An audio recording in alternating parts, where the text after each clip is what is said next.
is flashing massive warning signs with CPI data, the global conflict in Iran, not to mention continuing cracks in private credit. But while all of this macro uncertainty is happening and the traditional system is cracking, Ripple and XRP are literally busting at the seams, ready to come through the gate. We're going to cover the Australian licensing that Ripple just acquired, as well as the Mastercard integration, RLUSD being discussed on mainstream media with Ripple's rising demographic throughout 2026. Not to mention clips from Monica Long and David Schwartz. This is the XRP show today. Make sure you hit the like button. Let's hop into it. We pull up the screen for you. Make sure everyone engage in the chat. The chat is the lifeblood of the stream, and we will continue going as long as you are chatting. We do a live Q&A at the end of every single session. But what is the creme de la creme? Starting off with the meat like we always do. Ripple continues to lead in digital asset adoption and innovation. We're seeing real momentum with financial institutions and with banks. That's why securing our Australian financial services license is such an important milestone. Customers in Australia will be able to leverage Ripple payments for real-time settlement, global on and off ramps, and last mile payouts, all managed end to end with Ripple. With more than 75 licenses worldwide, Ripple continues to lead on responsible regulation, and APAC is a major driver of that growth. We're excited to keep building across the region and to support the next phase of institutional adoption throughout Asia Pacific. This now makes Ripple's 76th international license. They now hold licenses in Australia, the UK, Europe, Singapore, and waiting for the Clarity Act in the United States. We have information on the Clarity Act, but there is a ton more information today for Ripple and XRP. And we will cover Iran. We will cover the Clarity Act. So much information today. I could not be more bullish on my XRP moving forward. Why? Well, let's see what David Schwartz has to say. XRP's real-world utility in the next cycle and what you believe will be the biggest misconception about XRP in 2026. Okay, so I'll start with like the biggest utility. Don't forget XRP is not just the XRP ledger. The vast majority of XRP activity takes place off the ledger. It takes place on exchanges, it's people who hold it, it's ETFs, it's speculation, it's liquidity, it's mostly off ledger, it's people who trade it. And that's important. That's real value to real people. It's not that exciting from a technological perspective, but I mean, if you like, don't make the mistake of, if you think of XRP as just the XRP ledger, that's like thinking about the dollar as just paper dollars. Yeah. Like they're important. That's how they're the crux and the center of the system at one time, but like they're not where the activity is. And we get very obsessed with the technology because it's interesting, but don't forget, like that is actually not most of the world. As far as the technology goes, I think like the sort of it's the home of XRP, and I think it's the place where you're going to see liquidity, you're going to see DEX, you're going to see Lend, you're going to see it solving real financial problems. And I really think that the hope is that we can bring some of that activity on chain, because I think that's where it's going to really be transformative. That's where it's going to really going to make a difference for the world. As far as the biggest misconception, I still hear people who say, oh, I didn't know the XRP ledger had a DEX. I'm like, it is a DEX. It was the first DEX. You know, oh, I didn't know that XRP had NFTs, because they don't realize that because in their world, there's kind of like, there's Bitcoin, and then there's like Turing complete, and they don't realize that like there's actually a space in between them that's really interesting, and that has a lot of the advantages of Bitcoin without some of the disadvantages of ETH, and it's like it's an important niche. And I think a misconception is like that they don't really see that sort of in-between world exists. And I think the curated set of financial primitives that the XRP ledger has really positions it well to make that pivot don't forget, institutional adoption is not the end goal. It's great, it's important, it's going to drive a lot of value all by itself, but it really is going to enable the sort of mass retail adoption. The same thing that happened with the internet, right? Like enterprises and the military grabbed the internet early, but they built a system that was then ready for mass retail adoption. And so I think the misconception is, so a common XRP misconception is, oh, the XRP ledger is all focused on institutional adoption.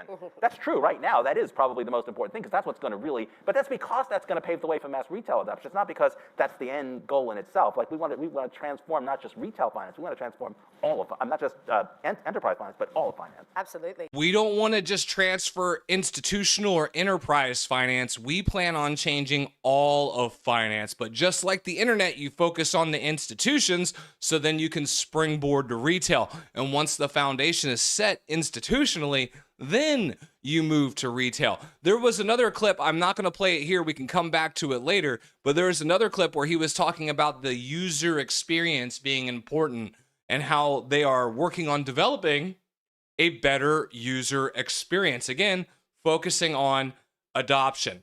Again, honestly, you don't use anything if it's difficult to use. You could have the greatest product in the world, but if it's difficult to use, people are not going to use it. They are focusing on that right now. Again, more information. Monica Long reveals the Bank of America CEO says we're all in. Is that what she really says? Well, let's pay attention. It feels like the floodgates are going to open this year, doesn't it? I mean, so within the past week, a couple weeks, so SAB 121 being called back or rolled back. And I mean, within, it felt like minutes, you hear from CEOs like Bank of America saying we're all in. And, these are institutions that Bank of America was one of our early partners when we were doing kind of like the messaging software only payment solution. So we've worked with these types of banks for a long time, and the lack of clarity, and I think in the more recent time, even hostility toward, hey, using these assets and this technology is not okay, it's dangerous, which is not the best way to handle it, as we would say. But looking forward, I would say, yes, it seems like there's going to be a sea change this year. And even I could say post-November, the US election result, even just the ongoing conversations we've had with banks around being reserve bank or transaction banking partners for the stablecoin or for our payments business, like the tone and message changed overnight. Like, it was quick. So according to Monica Long, Bank of America did say they were all in as soon as the negativity was rolled back. And just after the election, the entire tone has shifted in regards to discussing blockchain. Now, I retweeted the full video out. It's 48 minutes. We're not going to watch the whole thing here. You can watch the full interview with Monica Long. It's 48 minutes long. But talk is cheap, right? We need proof. We need real proof that adoption is happening at scale. Well, let's let Ripple and Mastercard take care of that. Digital assets are moving from experimentation to real world use case. We see collaboration across the ecosystem as key to connecting on-chain innovation with trusted global payments infrastructure. Initiatives like Mastercard Crypto Partner Program help bring builders, networks, and financial institutions closer together. Mastercard opening up partnerships to, I believe, 85 different crypto companies and uses. This is moving into mainstream payments, okay? Banks are not going to like this, ladies and gentlemen, as we have been discussing at length over the last few days with the war between the banks and stablecoins, and I think we can shed some light on why that's happening here in a minute. But moving forward, breaking. Ripple stablecoin RLUSD being discussed on Fox Business, bridging the gap between digital assets and traditional finance. Let's listen to what they have to say. Ripple, a new stablecoin backed by the US dollar, now available to trade. Would you use Ripple to pay for things? It's not going to do much for retail, and it likely won't be integrated into the payment economy for some time, if ever. At first, it might be best for facilitating cross-border payments. Think institutional support, since it is a stablecoin. It has a one-to-one backing. Oh, this is an old video. How did I not catch that? My bad. I don't know why I didn't catch that, saying Bitcoin's at 106,000. This is an old video. I apologize. Even I make mistakes, ladies and gentlemen. Let me get this out of there. I'm sorry. This is not relevant. All right. I am going to unfollow you. No, I wasn't even. Why are you on my stream? Why are you? Okay. I don't know how that got in there. I'm not following that person. Okay, moving away from that, we will delete that one, but I can continue. I still have better information. Okay, XRP derivatives funding rates rocket over 311% in one day. The XRP derivatives funding rate skyrocketed more than 311% in the past 24 hours as the altcoin surged 4.4% to $1.43 on Tuesday, March 10th. The XRP funding rate, a periodic fee between traders that keeps perpetual futures prices aligned with the spot price, surged to nearly 0.00619 blah, blah, blah, blah. So what does this mean? It means there is positive buying pressure coming to XRP. Why? Well, the XRP Ledger prints 1,282% monthly increase as RWA volume hits 139 million. A monthly increase of 1,282% over the last 30 days in RWAs. What is an RWA? Real world asset tokenization. Basically an NFT of anything that could be used in a real world. Stablecoins, dollars, right? US treasuries, money market funds, all of these things. Well, XRP Ledger and Canton Network are number 1 and 2 leading real world asset adoption onto the XRP Ledger, which I think is mainly being forced by the DTCC, right? Which we have announced with Ripple and XRPL being in the back end of the settlement for the DTCC, and repo markets being on Canton Network. Again, following real world use case and adoption. So RWAs ramping up on Canton Network and XRP. Now, clarity information and Iran, and then we're going to get into the chat and we'll do a recap for everyone who came in late. So if you popped in late and you missed the very, very beginning, we'll cover it all, okay? So let's see what's happening. Here is what's going on with Iran, oil, and Clarity Act update for you. Epic fury as we enter now day 12 of the conflict with Iran. Watch. More than 5,000 enemy targets have been struck so far. Iran's ballistic missile attacks are down more than 90%, and their drone attacks are down by approximately 85% since the start of Operation Epic Fury. The United States is also annihilating the Iranian regime's navy, and we have destroyed more than 50 Iranian naval vessels, including a major drone carrier ship. None of the regime's vessels are operating in major regional waterways, and the Iranian Navy has been assessed as combat ineffective. The operations will end when the commander-in-chief determines the military objectives have been met, fully realized, and that Iran is in a position of complete and unconditional surrender. Iran and Hezbollah launched coordinated cluster bomb strikes on Israel overnight, marking a potential escalation in this widening regional conflict. CENTCOM has confirmed multiple Iranian naval vessels have been eliminated, including 16 mine layers in the Strait of Hormuz, where President Trump has warned Iran not to put out any mines.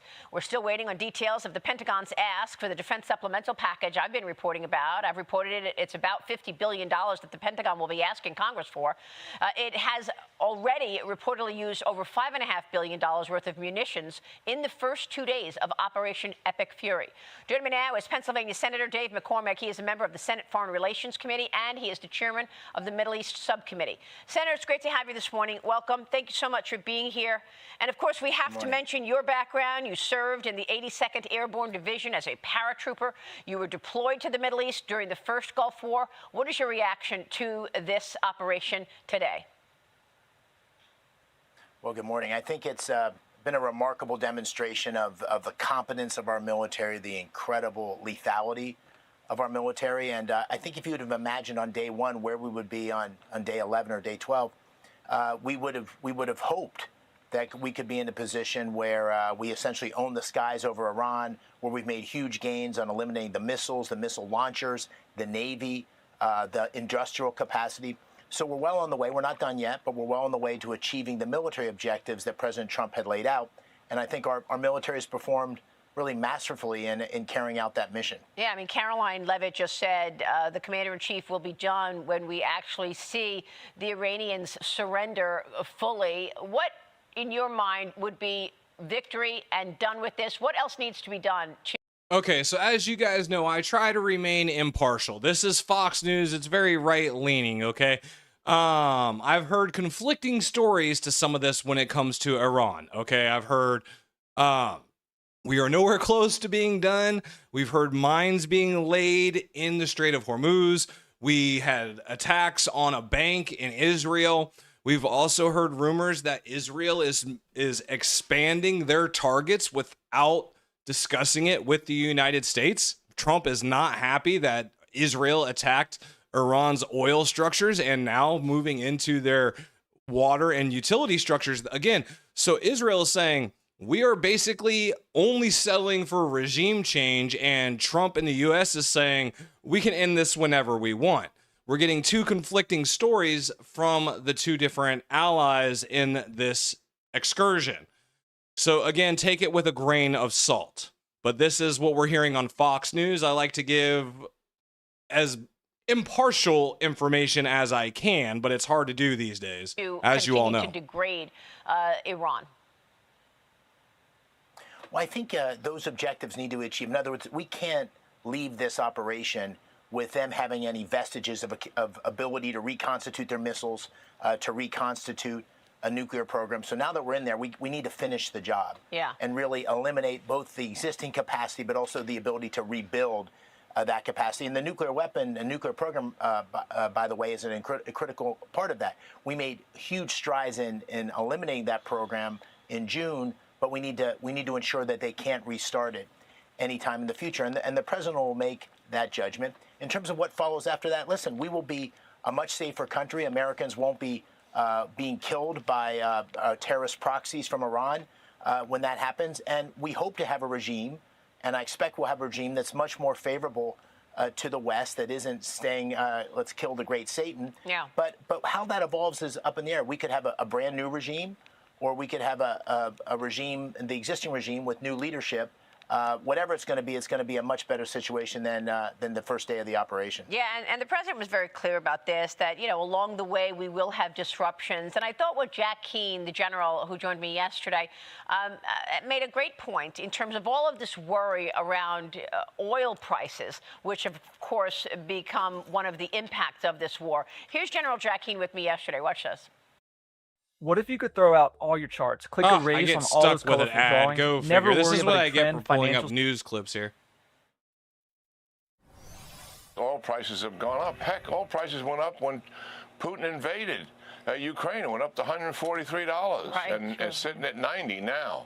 I mean, are we really saying that we cannot accept several weeks of oil prices maybe being higher than what they should be to take Iran off the map as a predator in the Middle East for decades to come? Is that what we're really saying? That we're so preoccupied with that we're not willing to make that kind of a sacrifice here? I think not. I mean, I think we got to open our eyes, get a little clear-eyed about what is really happening here. And if we fall prey to walking away on this prematurely over oil prices, we've just given Iran a win. That's true. Your thoughts, Senator? Well, two things. America was scarred by 20 years of war in the Middle East, and so they're skeptical of foreign entanglements. The president's made clear that that's not going to be the case here, that we're going to accomplish the military objectives and then pull back. With regard to oil, listen, the oil prices spiked in 1990 when we invaded Iraq based on the first Gulf War. Right. The administration is taking huge steps. The IAEA voted yesterday for a huge release that will hopefully be approved on Wednesday. The insurance product that the administration has put in place. There's a number of things to mitigate oil prices, but the most important thing is to destroy the Iranian regime, and that may take a couple more weeks, as the general said. And then ultimately, we're going to have a much more stable oil markets. The Straits of Hormuz will be safe, and two of the biggest suppliers of oil in the world, Venezuela and Iran, are going to be much more favorably disposed to the West than they've ever been in decades. So I think in the end, when the dust settles, this is going to be a much more favorable environment for energy. It's going to take a little while to get there, and thank God America has energy dominance, and places like Pennsylvania are unlocked under the, of course, he's the going to run up his leadership state of President Trump. Yeah. Let me move on to some of the other issues Here that we you're go. dealing with. The America's Bankers Association is now Clarity. lobbying Congress to close a stablecoin yield loophole in the digital asset legislation. We know that the Genius Act was done very well, but it has a loophole in it that allows platforms of crypto to actually pay these rewards, while the Clarity Act is hung up in the Senate. Banks are arguing that the stablecoin rewards should not resemble any interest on bank savings accounts because they're worried that the high rewards being paid from crypto platforms are going to cause people to move money out of traditional deposits at the major banks. As you know, this is the sticking point. And you know, you're still talking about this compromise negotiation underway. Where does this bill stand, Senator? And what do you want to say about crypto platforms paying rewards with the banks pushing back on that issue? Well, it's really important that we get this framework finished and passed into law.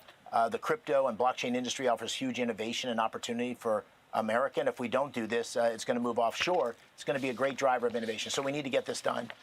There appears to be agreement on activity-based rewards. The White House is negotiating, in the process of negotiating, what I hope will be a resolution of this. So there's definitional questions around what activities are constituted by this, but there's, I think, broad agreement on that. And I think and hope there'll be broad agreement that banks need to be able to take advantage of this huge step forward in innovation. And, you know, I'm worried about community banks in Pennsylvania to make sure that they can still have deposits that they can lend to farmers and small businesses. But I think there's going to be a path through this, and there needs to be, because ultimately, if this is left in the hands of regulators in the next administration or some future administration, we may not have the certainty for investors that we need for this industry to really grow. Yeah, no, I understand that. I spoke with Brian Armstrong, the CEO of Coinbase, who's, you know, lobbying to say, look, we should be able to pay rewards. But I thought that it was agreed upon by both sides that there would be no rewards paid. But it feels like there are some back doors here. Like, for example, if you're in a membership program, well, then the crypto players can pay a reward. And of course, is it in the crypto players' best interest to just delay? Because in the meanwhile, you've got that loophole in the Genius Act that's allowing them to pay rewards right now. Do you support getting rid of that loophole? I don't think there's any benefit in delay. In other words, I think getting an agreement now is what's going to be best for the industry and allow crypto and blockchain to grow and prosper, which I think is a national priority. In terms of activity-based rewards, I do think there's general agreement on activity-based rewards, and I think the final resolution will. So important to note that you're not going to be able to get, as what they're discussing here, we're not going to be able to get rewards on stablecoin for just sitting idle in a crypto exchange or something like that. It'll be activity-based, as far as if you were using stablecoins, you could get a reward for purchases or, you know, things like that for using their product, but not necessarily for just holding their product. That's what it sounds like it's going to go for as far as retail use right now, the way things are shaping out in the negotiations. Include that, and then the real question is how you treat storehold of wealth, whether it's in banks or the crypto exchanges, and that's I think one of the sticking points that the White House is helping to negotiate. So bottom line, when are you expecting the Clarity Act to move forward? Well, I think it's up in the air, honestly. I think we have to have resolution. We had hoped to have a final vote in January. And obviously, there's lots of other big things going on, like Iran and Save America and other things. So I don't think it's in the next week or two, but hopefully we'll get it done this spring, and it's really important that we do. Well, the other thing going on is the SAVE Act. President Trump is urging Congress to pass this thing. So, Senator saying that he does not expect it to be done next week or two, but it needs to be done this spring, according to him. So, that is the timeline we have been hearing by end of April. We've heard that by multiple people. Will it happen? I don't know. I'm still banking on before midterms. As long as it's done before midterms, I am happy. But this is what we're hearing right now from the actual policymakers. And restore funding to the Department of Homeland Security while you're at it, as more than 100,000 federal employees remain without pay for day 26. Now, Senate Majority Leader John Thune is planning to bring this bill to the floor, we understand, next week, but he's rejecting this use of a talking filibuster to force passage, saying that there are not enough votes to alter the rules. Senator, what's your take on this? Do you believe that this is ever going to get to President Trump's desk? I mean, the president says he's not going to sign any new bills into law until the Save America Act is on his desk. This is so important. I mean, I feel this very personally. I won by 15,000 votes out of 7 million cast. Every vote has to count. Just in Pennsylvania last week, March 6th, a guy named Mahadi Sacco was arrested. He was an illegal immigrant who was supposed to be deported in 2000. He's been charged with voting 5 times as an illegal immigrant in presidential elections. So this is a real thing. More than half of America doesn't trust our voting systems. 80% support voter ID. So I'm a big proponent of this, co-sponsor of it. I think we've got to force the Democrats who are standing in the way of this to describe to their constituents why they're opposed to an 80-20 issue. So I think we've got to have a vote sooner rather than later. And I hope that's next week. And listen, I would be in favor of the talking filibuster as a way to force the Democrats to defend an unsustainable position. Yeah. I don't think we've got the votes on the Republican side for that, but I do think this is a critical issue for ensuring the confidence. All right, we don't need to discuss more on the SAVE Act, but as it stands right now, let me make sure I'm looking at the right things right here. But as it stands right now, that is where we're looking at. It does not look like it's going to get to the president's desk anytime soon. President saying he's not signing anything until it gets to his desk, including the Clarity Act, including the market structure bill, which hopefully gets there by the end of April. That is what we're looking at as far as a timeline goes on that, where we're looking with Iran, the Clarity Act, and the news for Ripple. And I'm going to hop into the chat, but real quickly, I've noticed that I need to start doing my recap right around the 30-minute mark because that's when most people come in here. So if you came in late, here's your recap, and then we will hop into the chat. Exciting milestone for Ripple in Australia. Ripple is obtaining an Australian financial service license as we continue to bridge traditional finance with the next generation of digital infrastructure. Regulatory compliance remains the foundation of everything that we build. With this license, we are doubling down on our commitment to Aussie financial institutions and enterprises, providing a fully regulated end-to-end platform to move value faster and more efficiently than ever before. And this is actually already in place. Caleb and Brown is based in Australia, and they use the XRP Ledger. I've been working with them now for a few months. So I transfer my money back and forth to Caleb and Brown via XRPL, which is quite nice. So that being said, Ripple now getting their 76th license, taking over Australia. Don't forget, they just got the UK and the EU not too long ago, along with the Monetary Authority of Singapore not too long ago. Japan's signing them in as a financial asset at the end of this quarter. Are we? Yeah, we're in Q2 now. So, no, we're not in Q2 yet. At the end of Q2, by the end of Q2, Japan is supposed to sign XRP as a registered financial asset. So we are seeing the adoption scale up very, very quickly in regards to Ripple and their licensing. But what does that mean for Ripple this year? Well, let's see what David Schwartz has to say. Everyone likes listening to David Schwartz. XRP's real-world utility in the next cycle and what you believe will be the biggest misconception about XRP in 2026. Okay, so I'll start with like the biggest utility. Don't forget XRP is not just the XRP Ledger. The vast majority of XRP activity takes place off the ledger. It takes place on exchanges, it's people who hold it, it's ETFs, it's speculation, it's liquidity. It's mostly off ledger, it's people who trade it. And that's important. That's real value to real people. It's not that exciting from a technological perspective, but I mean, don't make the mistake of, if you think of XRP as just the XRP Ledger, that's like thinking about the dollar as just paper dollars. Yeah. Like they're important. That's how they're the crux and the center of the system at one time, but like they're not where the activity is. And we get very obsessed with the technology because it's interesting, but don't forget, like that is actually not most of the world.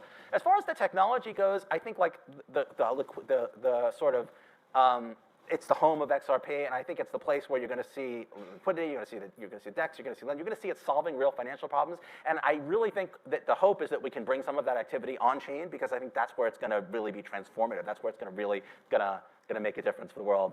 As far as the biggest misconception, I still hear people who say, oh, I didn't know the XRP Ledger had a DEX. I'm like, it is a DEX. It was the first DEX.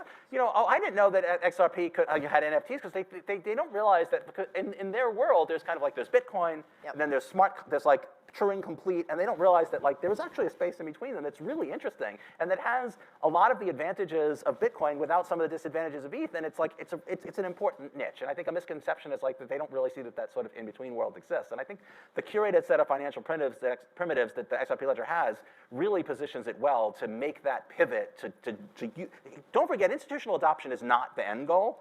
It's great, it's important, it's going to drive a lot of value all by itself, but it really is going to enable the sort of mass retail adoption. Same thing that happened with the internet, right? Like enterprises.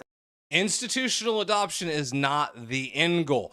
It's going to be great, it's going to bring a lot of value, but it's going to lay the foundation for retail. Same thing as the internet. What have we been comparing blockchain to as far as when we're looking at how we're positioning ourselves for the long term? And how this is playing out over the next 5, 10, 20 years, depending on how long you've been in the space. We've always drawn the comparisons to the internet and any other major technological shift. Not just us. The military grabbed the internet early, but they built a system that was then ready for mass retail adoption. And so I think the misconception is, and so a common XRP misconception is, oh, the XRP Ledger is all focused on institutional adoption. That's true right now. That is probably the most important thing because that's what's going to really, but that's because that's going to pave the way for mass retail adoption. It's not because that's the end goal in itself. Like we are focused on institutional adoption because that's going to pave the way for mass retail adoption. Again, they are playing chess while everyone else is playing checkers. They are multiple moves ahead, already talking about how to design their interface for user comfort, essentially, right? So, and that was discussed at a different clip. But what did Monica Long have to say about what's happening right now? Let's see. It feels like the floodgates are going to open this year. Doesn't it? I mean, so within the past week, a couple weeks, so SAB 121 being called back or rolled back. And I mean, within, it felt like minutes, you know, you hear from CEOs like Bank of America saying, we're all in. And, you know, these are institutions that I mean, Bank of America was one of our early partners when we were doing kind of like the messaging software only payment solution. So we've worked with these types of banks for a long time, and the lack of clarity, and I mean, I think in the more recent time, even hostility toward, hey, like, you know, using these assets and this technology is not okay, it's dangerous, which is not the best way to handle it, as we would say. But looking forward, I would say, yes, it seems like there's going to be a sea change this year. And even I could say post-November, the US election result, even just the ongoing conversations we've had with banks around being reserve bank or transaction banking partners for the stablecoin or for our payments business, like the tone and message changed overnight. Like it was quick. Bank of America is all in, and the tone changed overnight. Shocking. Institutions waiting at the gates. Do we have proof of that, though? Do we have proof? Well, Ripple digital assets are moving from experimentation to real-world use. We see collaboration across the ecosystem as key to connecting on-chain innovation with trusted global payments infrastructure. Initiatives like the Mastercard Crypto Partner Program help bring builders, networks, and financial institutions closer together. Mastercard opening a partner network with over 85 different crypto firms and blockchains. Not all of them have their own token. Not all of them are going to be directly impacted, but crypto innovation moving forward with real-world utility. Now, XRP, right here. XRP Ledger prints 1,282% monthly increase as real-world asset volume hits 139 million. Again, number 1 and 2 over the last 30 days were XRP Ledger and Canton Network, driving real-world activity moving on Ledger over the last 30 days. mainly due to their involvement with the DTCC. Okay, this is going to be ramping up exponentially moving forward, but we have to have clarity. Again, hopefully it gets done this spring. That's what they're talking about, but the institutions are not going to hop all the way in until we get clarity. XRP derivatives funding rates rocket a 311% in one day. So again, right? That what's the word I'm looking for? I lost my word. Oh my gosh, I hate when I do that. But open interest coming back to XRP, money coming back to XRP, buy pressure coming back to XRP. Don't need to read the whole thing. You guys can go through and get all the technicals if you want, but 311% upsurge during the past 24 hours. This was yesterday when we shot up in the 140s.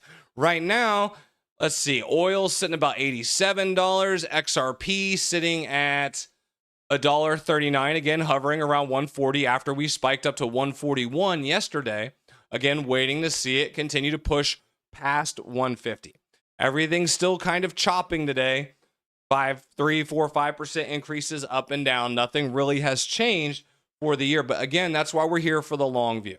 We're here to position ourselves over the long view, not necessarily what's going to happen today, tomorrow, or next week. So Canton also a part of that Mastercard program. And I have a ton more information that we can go through after we do the live chat. Okay, so let's talk to everyone. Once we get through there, I can go through the rest of the information we found, but I wanted to talk primarily about Ripple and XRP today. Today was XRP day, so let's hop into the chat. Make sure you guys hit the like button if you are here and engage in the chat. The more you guys engage, then the more the chat will grow, or the more the stream will grow for that matter. It is all up to you guys, and hopefully I entertain you guys enough to make it worth it. So, good morning, Tiny Dancer. I saw a post on X from Swift yesterday saying they are creating a blockchain ledger to facilitate cross-border payments competition from XRP. Well, yeah, I mean, that's been Swift's MO from the beginning, right? They've always been competition to XRP. I mean, XRP was kind of in the vein of trying to take over them, right? The whole rumor was that we were going to get 14 to 15% of Swift. However, Swift has been using Chainlink as well. And I have a thing on X I can show you guys later, but Swift is heavily integrated with Chainlink, again, one of my core pillars. But yeah, it's going to be, again, it's not all going to run on one chain. That narrative I was always against. I didn't think it was all going to go to one chain. It's going to be a combination of things working together. Interoperability is going to be key. But yes, they actually work a lot more hand in hand with Chainlink, as it's been discussed right now, than anyone else. What's going on, Raul? Thank you for joining. AC in the house today. Lucky number 7, he said. Kelly made it in today. Finally made the live feed driving down to Del Rio, Texas for Gen X for XRP. Welcome, welcome, sir. Todd Madison said hello today.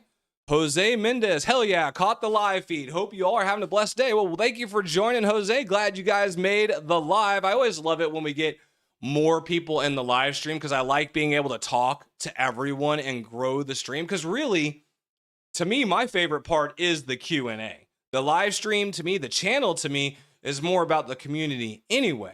I love doing the research and giving you guys my thoughts and opinions, but more than that, I really enjoy talking to you guys and getting your thoughts and opinions as well.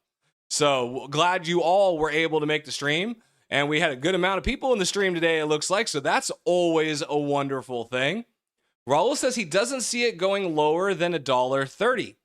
Well, I mean, if it does, again, I have my buy order set at roughly $1. I mean, I'll say it's $1.02.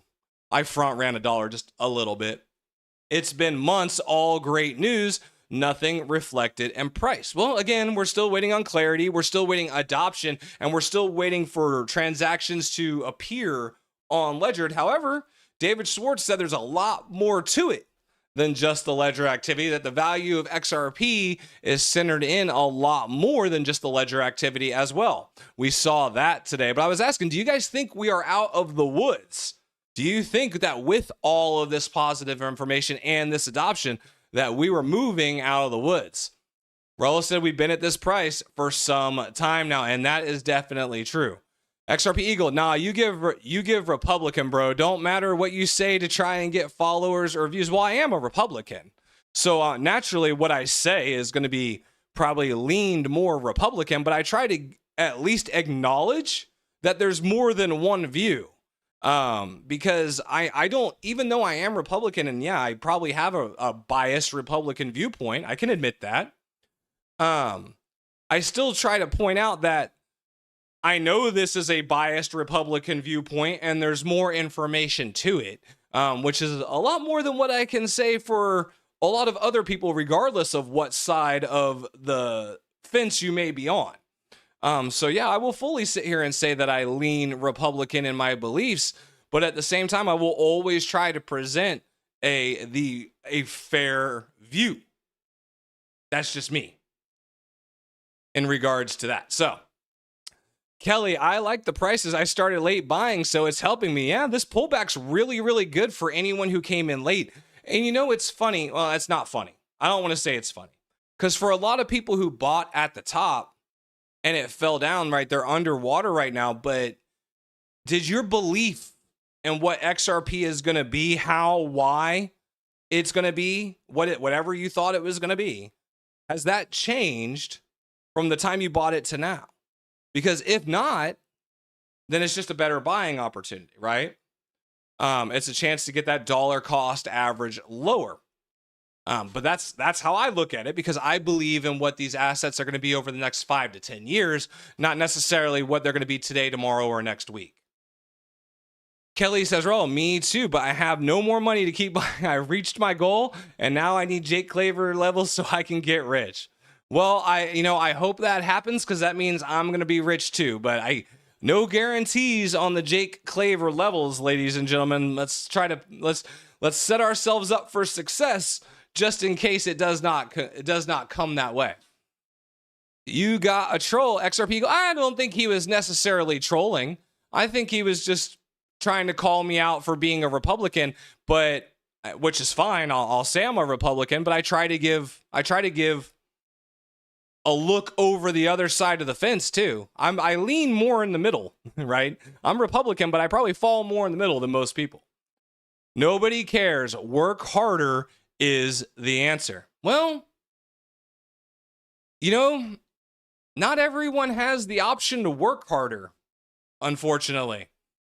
If I'm being honest with you, I mean, I actually did a video not too long ago about that, where, I lost my job. Well, I didn't lose my job. I went on long-term disability because I had multiple strokes and I can't work my job anymore that I was working. So I had to find other avenues for me to be successful, because working longer and working harder is not an option for me. So I had to put systems in place to work around that. Now, I wish I could work harder. I would if I could. Believe me. Because especially with everything going on right now, there's going to be tons of money to be made in freight, which is what I did before I went on disability, right? I invested in crypto and I was a freight broker. I made millions of dollars as a freight broker for another company. I didn't work on my own. I made hundreds of thousands of dollars, but I did well for myself, making over, 6 figures a year. But yeah, working harder, unfortunately, is not always the answer. Zebek gonna explode, says Tony. I hope everyone makes money. I'm not personally invested in Zebek. I was waiting on the private payments I was really, really waiting on the private payments investing cryptos, if you will, until we got clarity, because I wanted to see what was going to happen with the stablecoins, because I believe that the banks and stablecoins are really, really trying to hold on to payments more so than they're really worried about the stablecoin yield. That's why they threw such a big fit about crypto companies having access to the Fed wires, because then they can bypass the major banks for payments. I really think that that's more the issue, because if we really zoom out and think about what's happened with the banks, what did they originally say 5 years ago? We want all these crypto companies to be regulated like banks, because we have to deal with all these regulations and all this stuff. Cool. Crypto companies are like, all right, we'll do that. They get all their stuff in order. Boom, here's the bank charters going out. Banks are like, oh, no, that's not fair. No. They have an unfair advantage. They can't do that. No, right? So it's like they just keep moving the goalpost down the line. We all know the banks are terrified of what's going to happen in crypto. It's a matter of time. But again, the golden rule. He who has the gold makes the rules. The banks are probably going to win these negotiations, unfortunately. Again, we want it to get through so it can pump our bags. I mean, I'll be selfish in that logic and reasoning. I want my bags to be pumped. And I do think there's a lot more benefits in crypto than just stablecoin yield. God bless XRP, says Tony. Trinity, there's a lot of new names in here today. Welcome, everybody. If you are new to the stream, make sure you let us know where you are from and what year you bought XRP. Or what your favorite crypto project is if you don't hold XRP. I don't see we are out of the woods until we decouple from Bitcoin. Yeah, that's a fair statement, Stephen. Again, waiting for the decouple from Bitcoin for sure. I think you missed some very trolly comments by XRP Eagle. Maybe one of your great admins deleted it. They may have, because I didn't see it. So that's why I have admin for that specific reason. But I mean, hey, I saw him say something about me being a Republican, trying to get in that I was trying to put both angles out there to get views and followers. I mean, hey, perception is reality. If that's his perception of me, I cannot change that. But I will fully say that I am a Republican, that I lean Republican. However, I fall more in the middle. And I try to show a clear picture because I know that the media is skewed both right and left. So I try to put out both so we can have a clear discussion. Because to me, it's not about Republican and Democrat. You're a person just like I'm a person. And really, when we look at what's happening online, I say this all the time, it's so polarizing that you either get one extreme or another. Otherwise, people aren't going to click it and watch it, right? So you either get one extreme or another, and people think that these extremes are the reality when in the reality of the situation is most of us truly fall somewhere in the middle, and we get hyped up over this crap that most of it's really not true and not what most people believe. And I mean, you can talk to the people here in the stream. They'll tell you because we have these conversations daily, and most of the time we see it pushed out one way or another. And the majority of us all fall somewhere in the middle where we can have a calm conversation about these things. But that's just me. So 132 people in the stream. Stream is growing amazing today. So let's hop into a recap for anyone who came in late so you get the information. You guys can keep the chat rolling. We will engage in the chat, and I will keep going as long as everyone's talking. But let's get everyone caught up who came in late so they know what's going on with the rest of us. Starting with this right here. And again, this will be the third time some of you may have seen it. So take a smoke break, go grab a drink. If you've already seen this, give me a couple minutes to recap everyone who came in late. Let's start with what's going on with Ripple. APAC continues to lead in digital asset adoption and innovation. We're seeing real momentum with financial institutions and with banks. That's why securing our Australian financial services license is such an important milestone. Customers in Australia will be able to leverage Ripple payments for real-time settlement, global on and off ramps, and last-mile payouts, all managed end-to-end with Ripple. With more than 75 licenses worldwide, Ripple continues to lead on responsible regulation, and APAC is a major driver of that growth. We're excited to keep building across the region and to support the next phase of institutional adoption throughout Asia Pacific.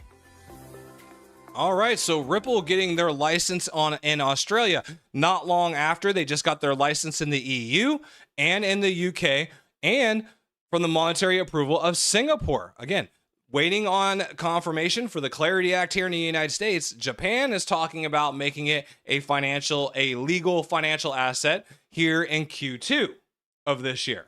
So that could cover Japan. Very, very big in Asia, XRP. for sure. But they've got Australia. Oh, they partnered with Africa too, so they have that corridor as well. And the Middle East, doing a lot of work in Dubai. They have their approval and licensing in Dubai. I forgot that earlier. So literally pretty much everywhere but the United States. They've got Europe, they've got Australia, they got the Middle East. They're working on Japan right now. So we just need clarity in the United States, and they're ready to go. They are plugged in everywhere, every continent. What did David Schwartz have to say about the future of the XRP Ledger this year in 2026? XRP's real-world utility in the next cycle and what you believe will be the biggest misconception about XRP in 2026. Okay, so I'll start with like the biggest utility. Don't forget XRP is not just the XRP ledger. The vast majority of XRP activity takes place off the ledger. It takes place on exchanges, it's people who hold it, it's ETFs, it's speculation, it's liquidity. It's mostly off ledger, it's people who trade it. And that's important. That's real value to real people. It's not that exciting from a technological perspective, but I mean, if you like, don't make the mistake of, if you think of XRP as just the XRP ledger, that's like thinking about the dollar as just paper dollars. Yeah. Like they're important. That's how they're the crux and the center of the system at one time, but like they're not where the activity is. And we get very obsessed with the technology because it's interesting, but don't forget, like that is actually not most of the world. As far as the technology goes, I think like the sort of it's the home of XRP, and I think it's the place where you're going to see liquidity, you're going to see DEX, you're going to see Lend, you're going to see it solving real financial problems. And I really think that the hope is that we can bring some of that activity on chain, because I think that's where it's going to really be transformative. That's where it's going to really going to make a difference for the world. As far as the biggest misconception, I still hear people who say, oh, I didn't know the XRP ledger had a DEX. I'm like, it is a DEX. It was the first DEX.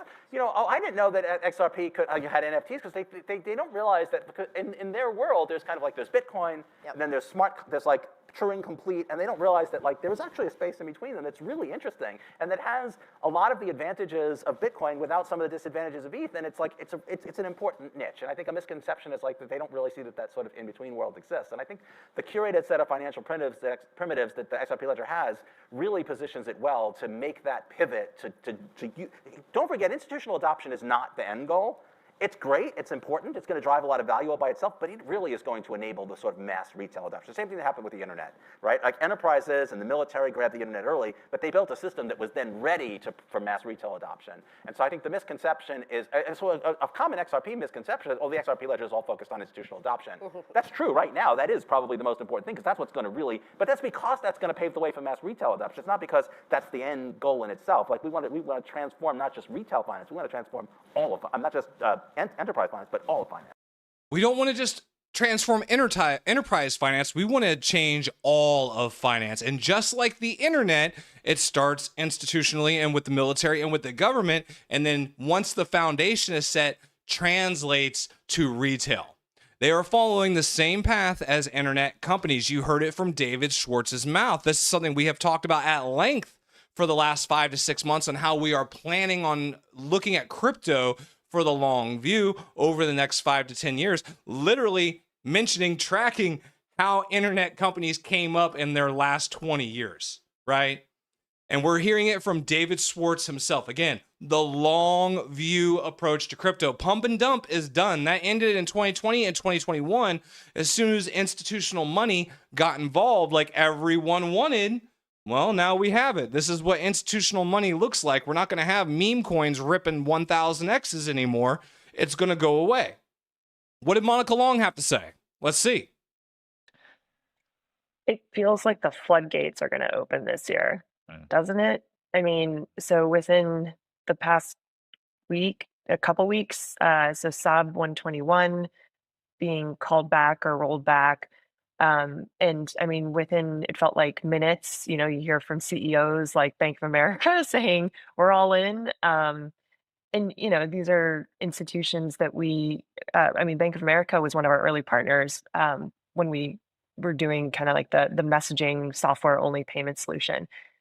So we've worked with these types of banks for a long time, and the lack of clarity. And I think in the more recent time, even hostility toward, hey, using these assets and this technology is not okay, it's dangerous, which is not the best way to handle it, as we would say. But looking forward, I would say, yes, it seems like there's going to be a sea change this year. And even I could say post-November, the election, the US election result, even just the conversations, ongoing conversations we've had with banks around being reserve bank or transaction banking partners for the stablecoin or for our payments business, like the tone and message changed overnight. Like it was quick. Bank of America's CEO is all in, and the tone and message changed overnight. This is how vital clarity is going to be for this moving forward. If you guys want to see the full interview, I did repost it on X. You can follow me on X at Longview Crypto if you want to see the information before it hits the stream. And also I put, little fun posts and things on there as well. So that's what's happening there. But moving forward, how do we have proof of that? Well, digital assets are moving from experimentation to real-world use. We see collaboration across the ecosystem as key, connecting on-chain innovation with trusted global payment infrastructure. Initiatives like the Mastercard Crypto Partner Program help bring builders, networks, and financial institutions closer together, including over 85 crypto blockchains and firms, including some of our favorites like XRP Ripple and Canton Network included in this announcement. Again, I hold XRP, Canton Network, Chainlink, HBAR, and Ondo. If you're new to the channel, those are my 5 cryptos I hold as for infrastructure plays moving for the long view. I also hold gold, silver, copper, and alternative energy. No more real estate. I'm out of real estate because I think the housing market is going to crash. Now, we've gone through that information. I also brought up the real world asset surge, 1,282% in the last month as far as real world assets coming onto the XRP Ledger. Number 1 and 2 over the last 30 days are XRP and Canton Network. Real world assets moving on chain. This is real world utility moving on chain. Now, I do have a lot more information. We also covered this. This was a 12-minute video. You can go back and watch it if you want. I'm not going to replay the whole thing, but essentially the part I want to bring up is, because I don't want to talk about the SAVE Act, I don't want to talk about Iran anymore. Essentially, again, another Republican senator expecting clarity to be done this spring. Not in the next week or two because of things going on with Iran and the SAVE Act, but by this spring, he expects it to be done. Again, I'm still leaning before midterms. Either way, I'll be happy. I'm not super optimistic for spring, but as long as it's done before midterms, I will be happy. And then we will get into, after I get done with the chat, I'll bring up the rest of the information I have. That's a little bit more speculative, going through what we can look forward to with Japan and Iran, right? As far as oil and how it's going to affect markets and economies and what it could do for crypto, XRP Ledger, how it could maybe impact the adoption or accelerate the adoption of those things. We can discuss that here in a little bit. But again, that's more speculative, tinfoil hat, not real news. But let's hop back into the chat, see what everyone's doing. I don't know how many people are in here. I've just been going today, but you guys have been keeping it busy for me. So, what is a good freight stock? FedEx? Honestly, if you were going to buy stock and freight, I would do FedEx, especially since they're partnered with the government and doing everything with Hedera. UPS has been going downhill for a long time now. So I can't, let's just say I know people at FedEx, not insider trading, but I would go that direction. Let's just say I knew that Hedera was partnering with FedEx before it was announced. But no insider trading here, bro. Trinity, the ability to have discussions should be the norm. Unfortunately, this is not the case right now. Yes, because everything is so polarizing one way or another, and people are taking clips of information out of context and saying it as truth to defend whatever narrative they're trying to sell. But most people, if you sit down and have a conversation and ask questions, even from completely opposite sides of the spectrum, you can usually find some kind of middle ground if you're actually looking for it, or if you're looking to fight, you're going to fight, right? But people get so easily offended and up in the air for different beliefs now. It's ridiculous, but that's just my opinion. So I agree with you there, Trinity. It's unfortunately not the norm anymore. Alberto Garcia, haven't seen you hop in the stream in a while. Glad you could make it, sir. Our angel made it in the house today. Kelly, what do you think about the idea of needing an LLC to be covered once we get major price appreciation? In your opinion, is it a waste of time? I know this is Claver's business, not doing anything with him. Okay. So the only thing I could see being useful for an individual when it comes to just holding your crypto, and again, this is not financial advice. I am not a financial advisor. You should always do your own research. But when you start an LLC, unless you have partners, right? Unless you have partners, if it's an individual LLC, which is what I have, is an individual LLC, then when you file your taxes at the end of the year, they still fall under the same thing, right? They still fall under you as an individual because it's an individual LLC. The only tax purposes an LLC will benefit you on in that instance is being able to write off things for a business if you have a functioning business. What I would recommend, like especially since I know your situation, and again, you'll have to talk to someone else about it, but would be setting up some kind of trust so that your assets move on to your children in the event something happens to you. That way it doesn't have to go through probate and all that stuff. A living will and a trust is probably going to be much more beneficial to you and your situation than an LLC.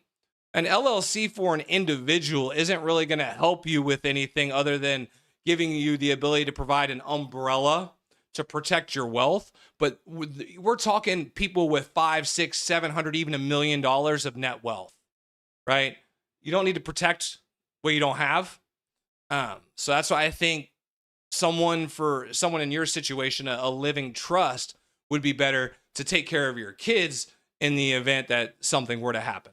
But it's not, as an individual, an LLC is not going to give you any kind of protection as far as taxes and the appreciation of your asset, right? Unless, again, there's partners and you're talking like an S corp, and then the asset is held under the LLC and it appreciates. But again, we're talking individual taxes falling on an individual, not necessarily a company, if that makes it. So an LLC does not provide anyone individual tax protection on their investments other than they can have write-offs. An LLC doesn't give you that much protection in crypto. It really doesn't. Scott, can you just imagine the reverse carry trade unwinds and XRP absolutely solve a liquidity crisis in no time at all? That would be a mic drop moment besides the price going up. Yes, it would. And again, I would gladly sit here and watch it happen and report it. And I'll sit here and be like, I was wrong. It appreciated much faster than I thought. It didn't take me 10 years to get rich. I'm booking my plane ticket to Hawaii right now, but I was so wrong because I'm so hurt that I was wrong. It happened so much faster than I expected. Hang on, let me buy my Lamborghini, but I was wrong. Like, I mean, I'll be okay with it. I'll gladly be wrong if it appreciates that much faster than 5 to 10 years or any of the cryptos. I want us all to make money. I want every single person in this crypto field, in this crypto area, who's been here getting their head beat in up and down in the market roller coaster for the last 3, 4, 5, 6, 7 years, however long you've been here. I want you all to make money. I want every single person in this crypto space to make money. Even the stupid Bitcoin maxis that drive me nuts, or the ETH maxis that drive me nuts, I still want them to make money too, because we all saw this first. When people told us we were freaking crazy, we saw it first and we invested in it first. And I want all of you to win, myself included. What I'd love to see is XRP helping our government solving at least half of our foreign debt. Can you imagine the impact of that? Yeah, a lot of foreign countries won't like that, but I mean, that would be nice. It would create a much better option, a much better future for my child, for my kids, right? I say kids because my girlfriend has kids, and I consider them my own as well. I will love and protect them just like I will love and protect my daughter. So I say kids, but I only have one daughter. I agree with Monica. It really feels like the floodgates will smash open. We need the clarity. I'm waiting on that clarity. That's the hill I will die on. Now, again, just because we get clarity doesn't mean it's going to happen like that immediately. Some people seem to think it is, that the floodgates are ready to open. It might take, 3, 6, 12 months. Again, still waiting on the banking charter, things like that. But clarity is key. That will signal that crypto is here to stay, institutions are safe to build, and it allows the money to really flow in because they don't have to worry about the crypto space going anywhere in the future. Good afternoon, Gunpowder. Glad you can make it in today. Our Angel, don't worry. With XRP, all of us will make a huge amount of money. Just remember, never sell, never ever. Hey, everyone's got their own way. I won't fault anyone for taking profits, okay? I will not fault for anyone for taking profits. As a matter of fact, I took profits today. I stopped playing with, not in crypto, but I took profits today. I'm like, okay, I'm done trading oil. I'm done. I lost $200 3 times in a row. I'm like, I'm going to take my profits and go.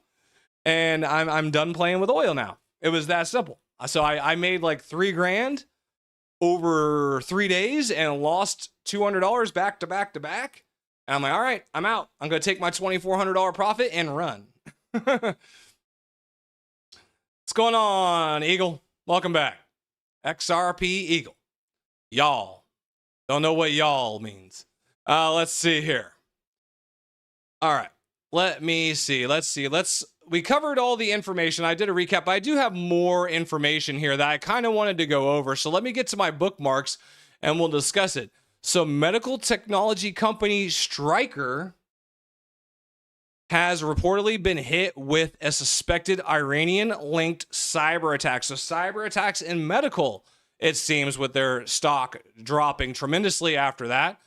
The aerospace industry just moved directly on chain. A massive global aerospace manufacturer officially adopted Hedera Network today. They are permanently securing complex chain logistics entirely on the distributed ledger. Let me get my talking back on point. Excuse me. This is actual enterprise utility actively securing billions in physical value. Are you holding the base layer that massive corporations actually trust? Again, HBAR branching out further. Acme Markets is coming to Canton Network very, very soon. Canton Network in with Mastercard. Kalshi saying that Trump says Iran war is to end soon as of 4 hours ago. Again, take that with a grain of salt, as we discussed earlier. Core inflation remains at its lowest level in 5 years. Yeah, CPI data came out today. Held at 2.4%, so no change in CPI data month over month. This is a good sign. However, that's not going to be reflecting what's happening with oil and Iran right now. So we'll see what happens next month with inflation, but so far so good. Inflation holding at 2.4%. We would still like to see it go down. Again, that's going to affect rate cuts. Right now, 0% chance of rate cuts this month is how it's looking. So there are no rate cuts baked into the stock market right now because they are showing 0% chance for a rate cut this month. Oil chaos erupts in Iran. As of 1 hour ago, Oman's largest oil storage facility was just struck by Iran. 3+ commercial ships hit today near the Strait of Hormuz. One Thai tanker is on fire and the crew was evacuated. U.S. sinks 16 Iranian mine layers after Iran starts mining the strait. Trump gives heavy warnings. Iran, not 1 liter of oil for U.S., Israel, or allies. Prepare for $200 oil. And the IEA plus 32 countries unanimously agreed to unleash 400 million barrels from their oil reserve, the biggest ever, to fight the 20% global supply choke on oil. Again, inflation for us, 2.4%. But in the Middle East and Asian countries right now, they're already seeing inflation around 60% because of this oil crisis. It is a real oil crisis. We are going to feel that strain globally, most importantly in the Asian markets such as Japan, China, Taiwan. They get most of their oil from the Middle East. A lot of people want to talk about reverse carry trade. Here you go. Will this oil crisis create a reverse carry trade situation for Japan? They're not doing well, but this oil release will help them. Patrick Witt, funny part here. Arguably my favorite part of rewards versus yield debate has been when bankers say, if we allow this, then we see massive deposit flight. Crypto has already been offering rewards and yield on stablecoins for years. Where's the deposit flight? Is it in the room with us now? There's been no deposit flight that has to do with stablecoin yield. Again, we talked about this yesterday. If you missed yesterday's stream, definitely go back and watch it, because I believe what's really, really, really holding this up is payments. They don't want crypto companies getting Fed master accounts. They don't want them getting bank charters, because not only does that create competition in deposits, which is what they're worried about with stablecoin yields, it also creates a massive amount of competition that banks do not have when it comes to payments and access to the Fed system. So no, they don't want new innovative technology moving into the Fed payment system, because it's going to make them obsolete, especially when you have companies like Ripple who are positioned already end to end to fill that role and everything they could possibly need, from custody, liquidity, to infrastructure. So truthfully, I believe that the Clarity Act is being held up because of payments, and stable coins are just the sticking point that they're presenting to us. But that's me. All right, so let's see. Just in, Iran is exporting more oil through the Strait of Hormuz than it was before the war, according to the Wall Street Journal. Again, with all of it going to China. The typical American worker has less than $1,000 saved for retirement, according to a new report from the National Institute on Retirement Security. We've talked several times on this channel about putting yourself in a strong foundation, about if you have thousands invested in crypto, but you have thousands of dollars of credit card debt, that you're doing something wrong, right? Investing from a strong foundation and having a system in place that prevents you from being liquidated so you can dollar cost average in and build for the long view is going to win every time. Especially when we're talking about recession risk with the most amount of credit card debt in our lifetime, the most amount of delinquent credit card debt in our lifetime, the most amount of delinquent auto loans in our lifetime, home unaffordability, the highest it's ever been, home sales, pending home sales, the lowest it's ever been. People cannibalizing their 401ks at record rates. Okay. All of this should tell you something, that people don't have money and people are struggling to pay their bills. Okay. Not all of us. You know who's doing well right now? The 1%. That's who's doing well right now, because they were invested in the stock market, so they have money. They've been capitalizing on the pump since Trump's been in office. But everyone else has been getting wrecked. So the real American people are struggling right now. You can see it. Talk to your neighbors. Look in the mirror. Is it easy for you, or is it harder to get up every single day and push? It just seems harder every single day. I thought China was all EVs, says Paul Barron. The gas line in China. Grok verified that this is real. Thousands of China drivers lining up at gas stations fill their tanks before major price increases go into effect. This is what the oil shortage looked like in the 70s.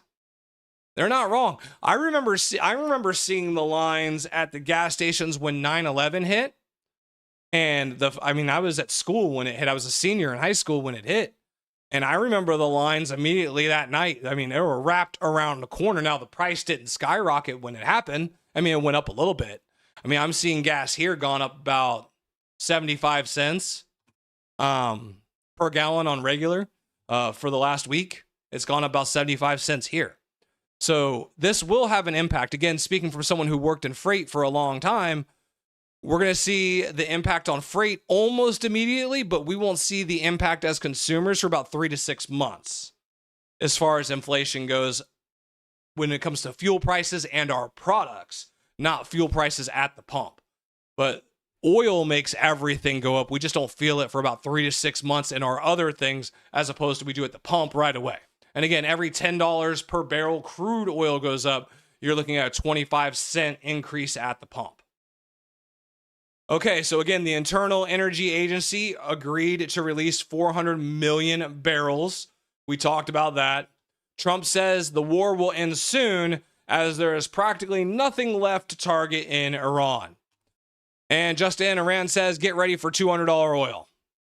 So it's a back and forth shell game. Who's real? Who's not real?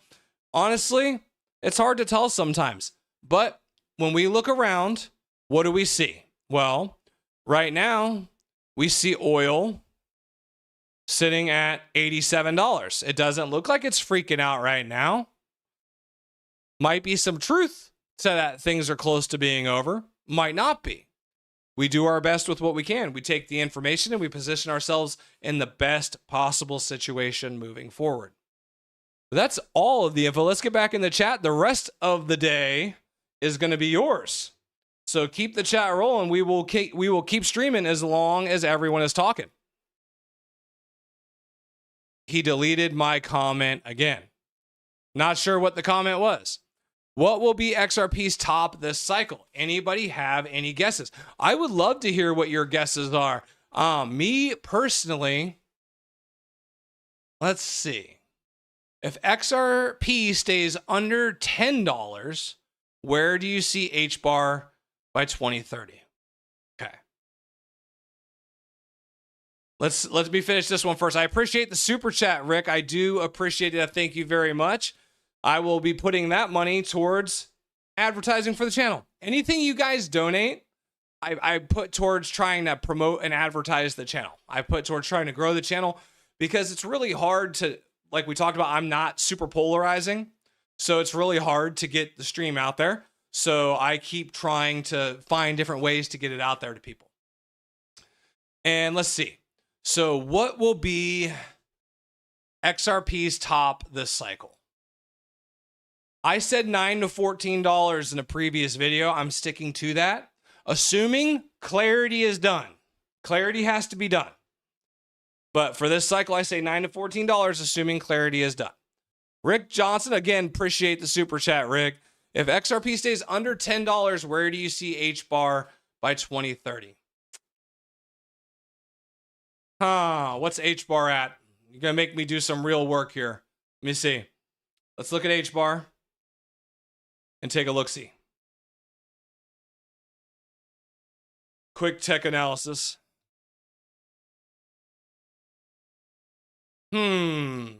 H-bar. Volume on H-bar has been crap lately. What was our last all-time high? Up to 47 cents? I think if H-bar, and this is just me, I think if H-bar becomes the backbone of the transportation sector and government transportation sector, which seems where it's hitting right now, looking at, because they can provide so many updates and tracking and things like that because due to the blockchain. I could see them doing stuff with the government too, as far as shipping things overseas. I think $2 is reasonable by 2030. $2. I think for 2030, $2 to $3 for H-bar is reasonable. And I have my target for $3 to $5 on CC. But I think $2 to $3 for H-bar by 2030 would be good. And I mean, if I hit these targets, like, and I know people made much crazier predictions when it comes to crypto, whatever crypto project you're into. But if by 2030, I'm looking at $3 H-bar, $4 CC, $20 XRP, like, if this happens by 2030, later, I mean, I'll still be doing the channel, but those are massive returns, which most people don't foresee, or most people don't even think of those as massive returns anymore, which I think is crazy. But that's just me. No risk it, no biscuit. Great Bruce Arians. And as Andy Reid would say, with that, time's yours. Let's see. Keep buying the dip. You can't go wrong. Well, that's what I do. Dollar cost average in. 10% of my income for 10 years of my life. Every month. If we put in 10% of our income every single month, then we will put in, if we put in 10% of our income every single month over 10 years, by the end of that 10 years, you're going to be closer to where you want to be. I'm pretty sure. It's worked well for me in my life. Win moon / doom. Win moon. Oh, goodness. Win moon. I think we moon. Ay. Again, I think we moon when payments pass 5 million. When payments pass 5 million on Ledger, I think we moon. Yeshua, that's the problem. The information, do we trust it? That's what I try to get through. That's why I try. And if I'm not sure, I'll tell you guys I'm not sure. I try to get through the information and find the real information. And I caught myself today at the beginning of the stream. Someone snuck in an old clip on me and I was like, oh, my bad. That was my fault. I think price around $9 to $11. I want out at 10. Okay. You want it at 10. All right. 90.095. 0.095. Okay. Appreciate that, AC. Appreciate the super chat. And again, all super chats, guys, I really do appreciate it. Believe me, I don't get paid much for this, and I'm not doing this necessarily for the money. It's more or less to grow the community. So I want you guys to know any money the channel does make goes to growing the channel and growing the community. Truly. So I appreciate that, AC and Rick Johnson, you guys helping grow the stream. Good morning from Australia. Welcome, Johnny. What do you think about XRP out there? What does Australia think about XRP? Are you guys as high on it as we are? What'd you think about Sydney? What'd you think about Ripple being at Sydney? A lot of good clips came from there. How many people we got in the stream? Let's see. Where are we at today?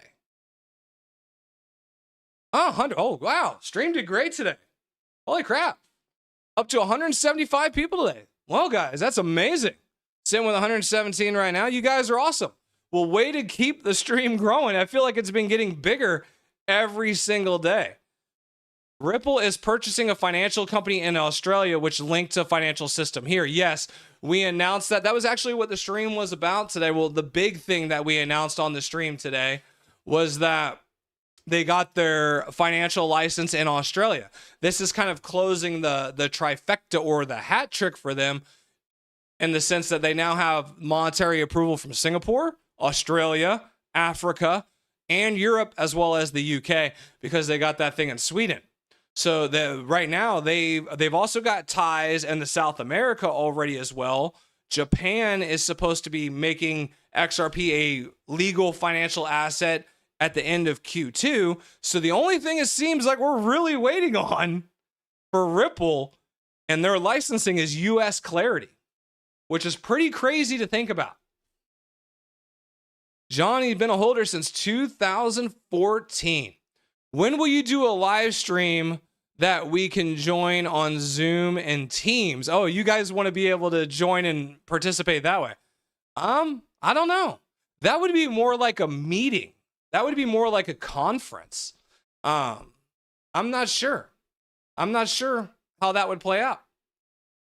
AC, yes, I want to know as well how the XRP fever is down under. There you go. I love hearing how the space is in different places because we have, here in the United States, we have our propaganda, right? I mean, because let's face it, media is skewed one way or another. It is propagandized.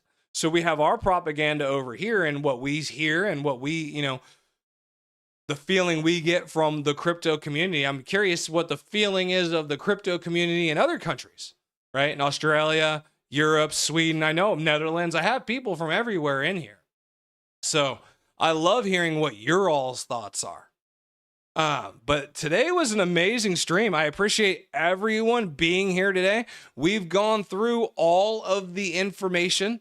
And yes, Yeshua, XRP still needs clarity. It will continue to need clarity. I know people disagree with me, but I'm going to stand on that hill just because I don't think institutions, regardless of XRP being rated as not a security, institutions are not going to heavily invest into the crypto industry until crypto is codified in the law. Because right now, I've said it many times, everything that's been done can be undone with a new administration to this point. So if you guys are new, make sure you're subscribed. Make sure you hit the notifications because YouTube's been having issues with getting the streams out to people. So make sure you hit the notifications. Make sure you're subscribed. We stream every single day, Monday through Saturday at noon to cover the news and the price of what's going on so we can build ourselves for the long view. Appreciate everyone being here.